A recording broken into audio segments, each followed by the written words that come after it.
So it's time for another gardening week video. Now I've looked at the long range weather forecast and it's looking pretty good into May. There's no sign of a frost, and so in the polytunnel and undercover I'm starting to prepare for my kind of early crops, tender crops that I can risk.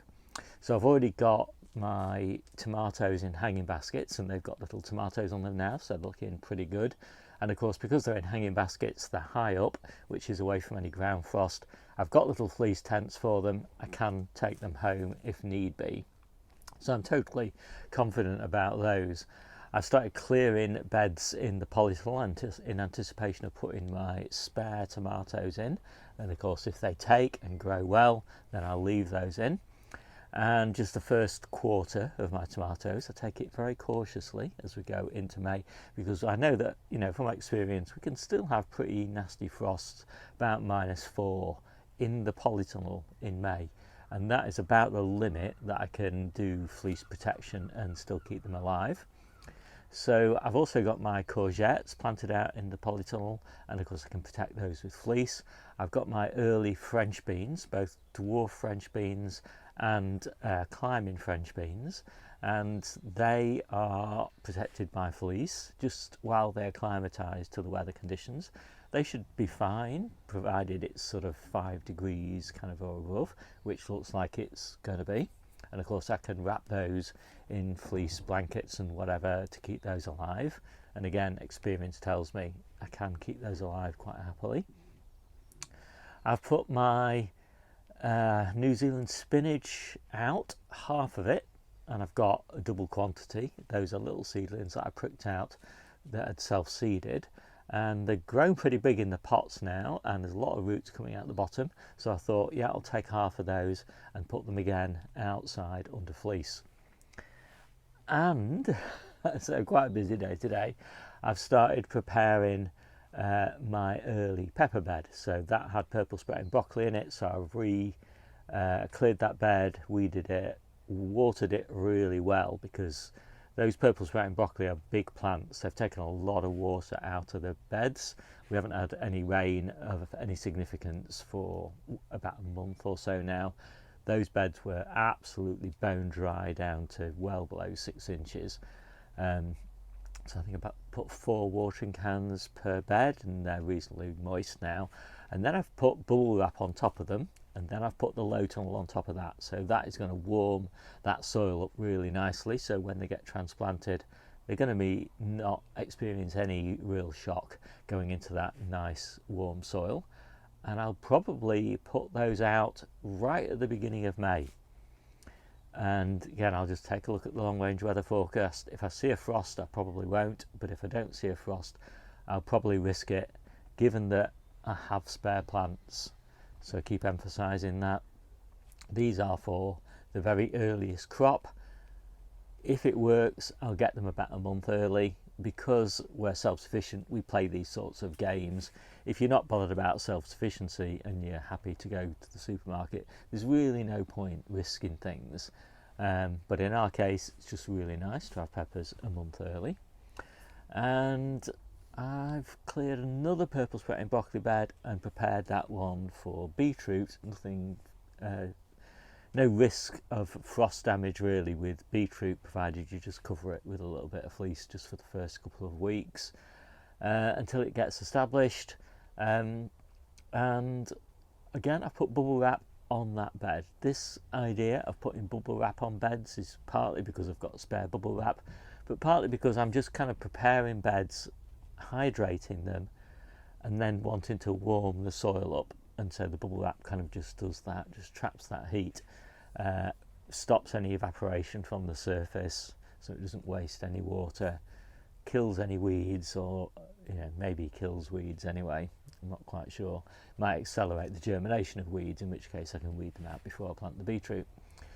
So that is almost it, I think. I just moved them, because I moved a low tunnel over my first pepper bed, I also moved a mesh tunnel over that bed. And yeah, I think in the polytunnel again I've started clearing beds, cleared out some old spinach and got that bed nicely weeded and watered. again, so that would be for the first tomatoes. So I think that is pretty much it. I've done most of what I can this week now. Everything else is basically just planting as things come available. Wait until May to do any planting of tender crops outside of the polytunnel and the ones I've just talked about.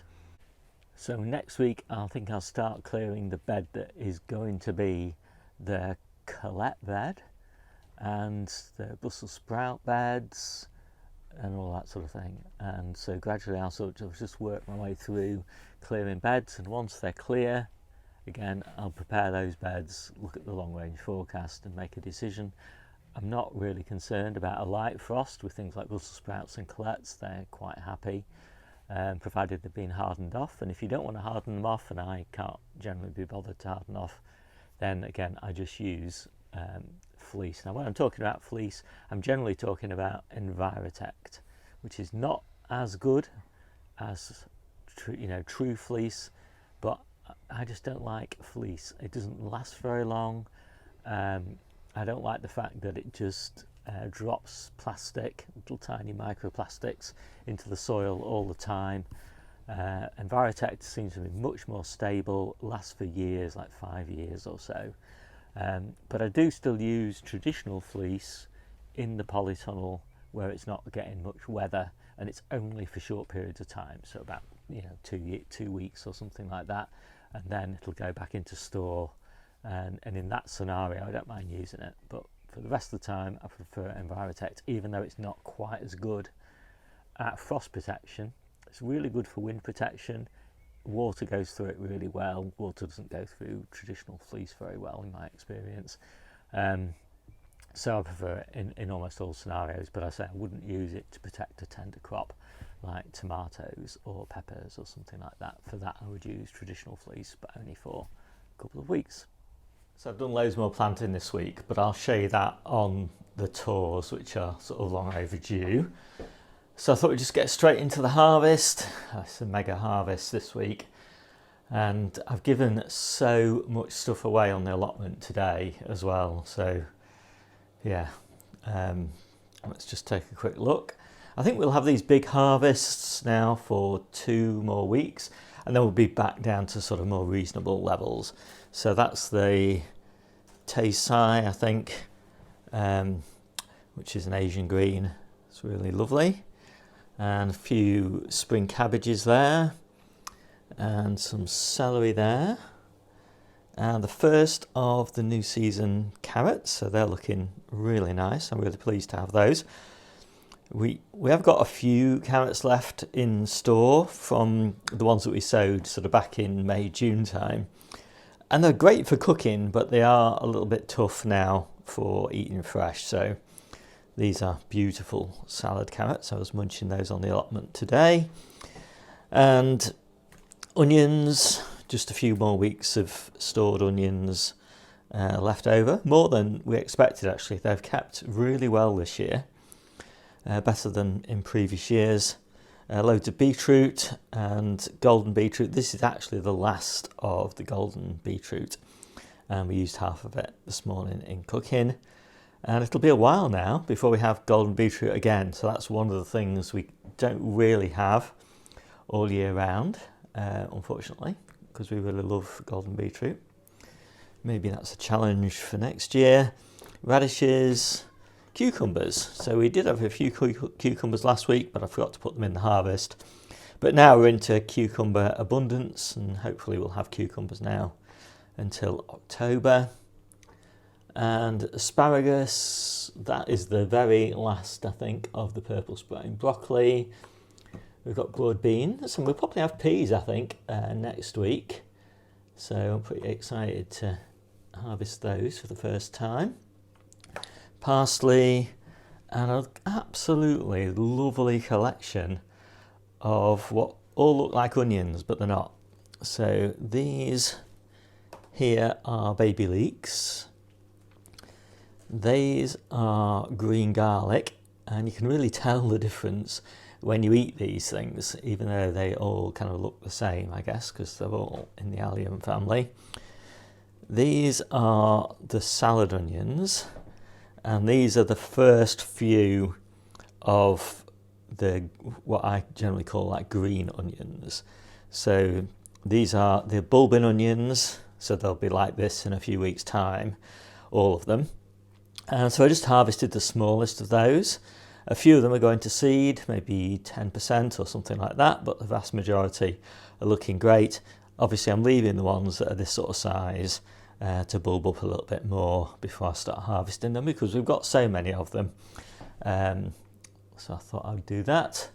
We've got some chard here, and then this is the last harvest of the salad potatoes that we planted in July, I think.